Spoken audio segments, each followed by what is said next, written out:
बिस्मिल्लाहिर्रहमानिर्रहीम। आज हमारा न्यू चैप्टर शुरू हो रहा है, chapter number 7। The name is numerical integration. Numerical analysis के अंदर इंटीग्रेशन फंक्शंस की किस तरह से करते हैं, न्यूमेरिकल एनालिसिस 1 का भी ये पोर्शन आपका इसमें कवर हो जाएगा। स्टार्ट करते हैं। न्यूमेरिकल इंटीग्रेशन होता क्या है? न्यूमेरिकल इंटीग्रेशन और numerical quadrature, the other name of the integration is quadrature, is the process or technique of evaluating the value of the definite integral. First of all, you have to know that what is the difference between definite and the indefinite integral. Any integral which has mentioned limits is called definite integral, while that is why it is called definite. The numbers are expressed already by the examiner. और अगर indefinite integral की बात की जाए तो उसके अंदर limits नहीं दी जाती। तो यहाँ पे उसने कहा है न्यूमेरिकल इंटीग्रेशन में ये एक ऐसा प्रोसेस, ऐसी टेक्निक है जिसके अंदर आप किसी भी डेफिनेट इंटीग्रल की वैल्यू को एवेल्युएट करते हैं। सबसे पहले आपके पास न्यूमेरिकल इंटीग्रेशन का मेथड है।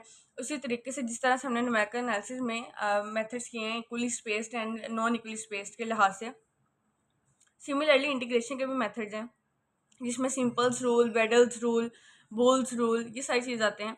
सबसे पहला है न्यूटन कोट्स फार्मूला, जिसका सेकंड नेम है जनरल क्वाड्रेचर फार्मूला।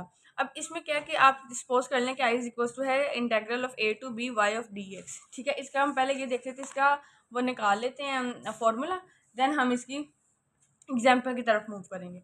तो हमने लेट कर लिया कि ये एक ऐसा सिंपल सा एक स्ट्रक्चर है जिसके अंदर ए और बी जो है वो मैंशनड लिमिट्स हैं।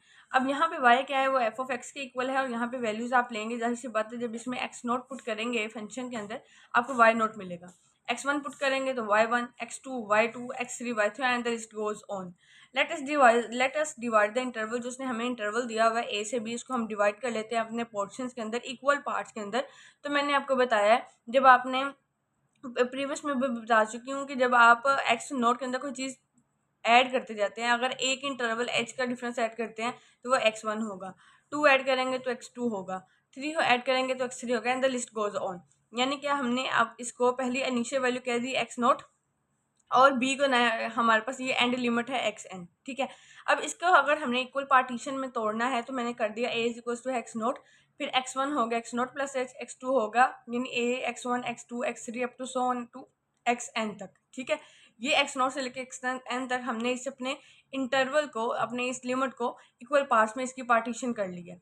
अब हम देखें a की जगह पे लिख सकते हैं एक्स नोट और b की जगह पे लिख सकते हैं x naught plus n h. ठीक है, वो हमने लिखा और इसका नाम दे दिया इक्वेशन 1 का। अब न्यूटन फॉरवर्ड इंटरपोलेशन फार्मूला को मैंने रीइटरेट करते हुए लिखा कि यहाँ पे जो u है, आप यहाँ पे u लिख सकते हैं, p लिख सकते हैं, k लिख सकते हैं, it's totally up to you. मैंने simple Newton forward interpolation formula लिखा है और यहाँ पे मैंने बताया है कि k इज इक्वल टू यहाँ पे क्या है, x minus x not over H. पीछे हमने इसकी k की जहाँ पे जो वर्ड यूज़ किया वो u था और x यहाँ पे क्या हुआ है, x naught plus k h. ठीक है, यहाँ से भी आप वैल्यू निकाल सकते हैं। देखें ये एच जो है दूसरी साइड पे जाके के एच बन जाएगा। ठीक है, इस साइड पे रह गया एक्स माइनस एक्स नोट। आपने एक्स की वैल्यू निकालनी है तो ये माइनस के एक्स नोट दूसरी साइड पे जाके प्लस के एक्स नोट हो जाएगा, तो बच गया आपके पास x equals to x naught plus k h. ठीक है, और इसका मैं डिफरेंशियल लूँगी तो ये आ जाएगा d x equals to x naught, x के लिहाज से एक कॉन्स्टेंट है, जीरो आ जाएगा और ये आ जाएगा h into d k, because k is the function of x, that's why इसके साथ डिफरेंशियल आ जाएगा। तो डी एक्स की वैल्यू आ गई एच डी के। अब आपके पास एक्स नोट, अगर x equals to x naught हो गया तो k की वैल्यू क्या हो जाएगी, जीरो। जाहिर सी बात है जब ये दोनों इक्वल हो जाएंगे तो कैंसिल हो जाएंगे, तो k की वैल्यू आ जाएगी जीरो। और अगर आप x इक्वल्स टू इस x के जहाँ पे x naught plus n h लिख दो तो क्या होगा, x naught plus n h minus x naught divided by h, तो k की वैल्यू क्या आएगी, n। तो k की वैल्यू आ गई n। तो ये वाली जो इक्वेशन है आपके पास x की वैल्यू और k की वैल्यू निकल आई, ये हमने पुट करनी है इक्वेशन 1 के अंदर, इस वाली इक्वेशन के अंदर। ठीक है, वो मैंने पुट की और मैंने जो अंदर एफ ऑफ एक्स था उसकी जगह पे मैंने जो न्यूटन फॉरवर्ड का फॉर्मूला है वो मैंने पूरा का पूरा लिख दिया और डी एक्स की जगह पे लिख दिया डी के। और यहाँ पे आपके पास था एक्स नोट से x naught plus n h और वो मैंने एच बाहर निकाल दिया, लिमिट आपको पता है 0 से एन तक चली जाएगी। ये मैं आपको पीछे भी बता चुकी हूँ, जब यहाँ पे आपके पास लिमिट सेम हो, ये वाली अगर लिमिट्स फॉर एग्जांपल सेम है तो उसको निगलेक्ट करते हुए ये वाली लिमिट्स लिखे हुए हैं उसका फैक्टर यहाँ पे लिख देंगे, ये आगे 0 n। ठीक है, अब हर एक के ऊपर जब मैं अपनी इंटीग्रेशन अप्लाई करूँगी तो यहाँ पे भी क्योंकि वन कंसिडर हो रहा है, वन लाई कर रहा है इसके साथ, तो वन का विद रिस्पेक्ट टू के इंटेग्रल होता है के का इसके ऊपर पावर रूल लगेगी, इन सब के ऊपर पावर रूल लगता जाएगा, और ये मैंने इसको पावर रूल लगाते हुए लिख लिया, और मेरे पास लिमिट आ गई 0 से n तक।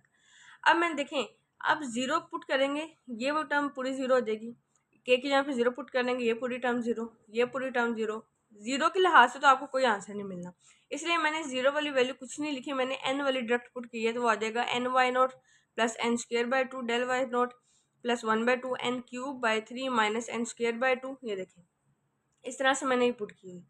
अब ये जो आपके पास फॉर्मूला आया है एक्स नॉट से x naught plus n h था f of x d x के इंटेग्रल का, इस फॉर्मूला को आप कहेंगे न्यूटन कोट्स फॉर्मूला या जनरल क्वाड्रेचर फॉर्मूला। आप ये भी यहाँ पे लिख सकते हैं कि general quadrature formula for equidistant arguments. Arguments यहाँ पे क्या है कि जो हमने डिस्टेंस लिया है ना, जाहिर सी बात है हमने एच का डिस्टेंस लिया, एच लेते थे, फिर एक और एच लेते थे, तो ये 2 एच के बाद आपके पास x2 आता था, एक और एच लेते थे तो x3, तो इक्वी डिस्टेंस फॉर्मूला था, वहाँ पे हमने n क्या लिया है, n is equal to 1 2 3 and the list goes on, several quadrature obtained। अब हम नेक्स्ट वीडियो में करेंगे ट्रेपेजॉइडल रूल, जिसको हम कंपोजिट ट्रेपेजॉइडल रूल कहते हैं, इसके बाद इसके एग्जांपल्स भी करेंगे। और एक और चीज़ मैं आपको बता दूं, जिस तरह से आपके पास न्यूटन फॉरवर्ड फार्मूला से पीछे जितने भी हमने मेथड्स किए हैं वो उसकी बेस होता था, सिमिलरली लाइक दैट जो हमारे पास यहाँ पे न्यूटन कोट्स फार्मूला जो भी हमने क्वाड्रेचर जनरल क्वाड्रेचर फार्मूला पढ़ा है, इससे आगे जितने भी मेथड्स निकले हैं इंटीग्रेशन को इसी मेथड से निकलने हैं, जिसको आप सिम्पसन रूल कह रहे हैं, ट्रेपेजॉइडल रूल कह दें, या इसके अलावा Weddle's rule, bulls rule and the list goes on. ठीक है, तो अब नेक्स्ट वीडियो में इंशाल्लाह हम ट्रेपेजॉइडल रूल की बात करेंगे और उसके रिलेटेड एग्जांपल्स को देखेंगे।